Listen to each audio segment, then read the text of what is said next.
Alors Jeff, cette fois-ci on est à Juan de Nova et on te retrouve à nouveau sur la plage en train de farfouiller dans le sable à la recherche de microparticules de plastique, c'est bien ça? Ouais, parce que quand on va sur la plage d'habitude, quand on se balade, on voit des déchets classiques, on a beaucoup de bouchons en fait sur cette plage. On a du polystyrène comme ça qui se balade et puis nous on va regarder plus près. Et venez voir plus près. Quand on commence à regarder, on se met à genoux et on est avec notre pince à épiler et on va commencer à prélever des microplastiques. Ces microplastiques, on en trouve un peu partout. Ici on est sur la laisse de mer. Donc la laisse de mer, c'est là où arrivent les vagues en haut de la marée. Et c'est là que va s'accumuler tous les plastiques parce qu'ils flottent. Donc ils vont arriver en haut de la plage.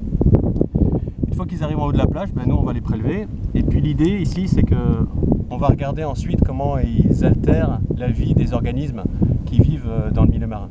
Alors on sait que ces macrodéchets, si c'est mangé par un animal, il va y avoir une obstruction des voies aériennes. En fait, ils vont mourir à cause de ça.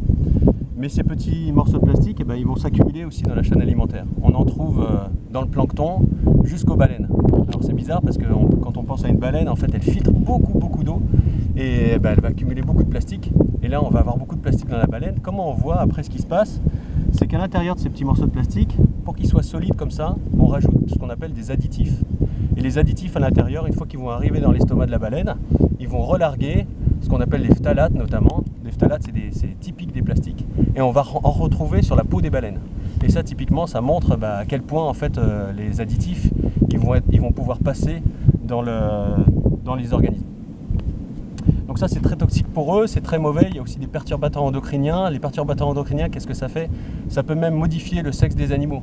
Donc c'est des choses qui vont influencer vraiment toute la chaîne alimentaire à tous les niveaux. Et puis Alexandra qui est à côté là, elle est en train avec tous ces petits morceaux de plastique, qu'est-ce qu'elle va faire?